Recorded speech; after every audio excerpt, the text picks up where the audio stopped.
করছে কারা, ওদেরকে চিনেন? আমি নাম শুনছি ওই হাদিস পিরিন সাইফুল নাকি, আমি তো সবাই চিনি না, ওইখানে আমি বউ, তারা তো অনেক লোক নিয়ে আসছে, ওদের তো আমি চেহারা চিনলেও আমি চিনি না, এমনি বিভিন্ন এলাকা থেকে লোক নিয়ে আসছে।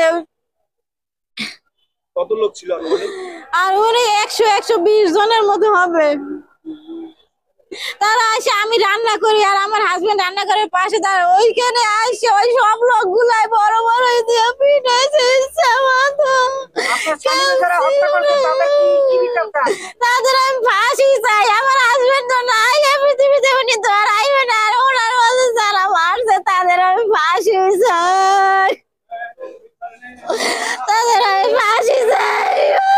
আমার বাবা আছে গো, কেনা দেখবে,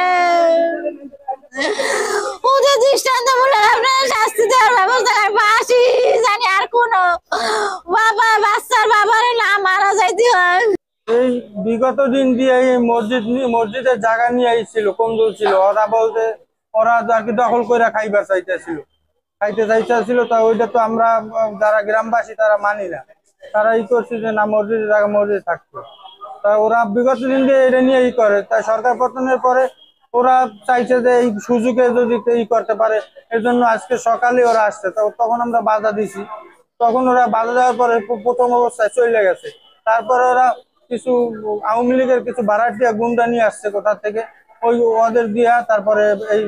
আমাদের বাড়িতে যাই আমার বাইরে পিটাইছে, তখন আমিও ছিলাম এবং আমিও জখম আছে, আমার এখানে আমারও জখম আছে, তারপরে আমার এই আহাত মারছে, আমার এই জায়গায় পিটাইছে, আমারও আছে।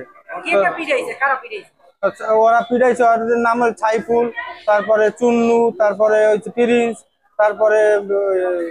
হাদিস, আরো অন্যান্য অনেক লোক আছিল, ওরা বারাটিয়া আনছে, ওরা মেইন হইলো ওরা, তা আমি ফাঁসি চাই তাদের। মসজিদের জমি সংক্রান্ত সমস্যা গত জুমায় এ নিয়ে একটা আলোচনা হয়েছে, আলোচনার পরে তারা তাদের পক্ষ থেকে প্রিন্স যে আজকে হত্যাকাণ্ড নেতৃত্ব দিয়েছে, সে মসজিদে বসে স্পষ্ট বলছে দাঁড়াইয়া যে আগামী জুমায়, নেক্সট সামনের জুমায় আর কি, জায়গার তাদের যে কাগজপত্র আছে তা দেখাবে, তারা কখনো কাগজপত্র দেখায় নাই, কিন্তু সামনের জুমায় দেখানোর কথা বলছে, কিন্তু তার আগেই তারা সুযোগ, বর্তমান অবস্থার সাথে সুযোগ পেয়ে তারা আজকের এই হত্যাকাণ্ড সংগঠিত করছে। একটা মসজিদের জায়গা নিয়ে একটা দ্বন্দ্ব আগে পুরানি আগেই শুনছি, তো ভোরবেলাও একটা মাইর হয়েছে, একজনের কোপ দিছে, তারপর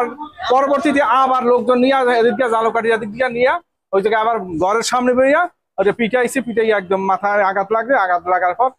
সরকারি নেওয়ার পর মেডিকেলে আনছি বরিশাল, মারা গেছে।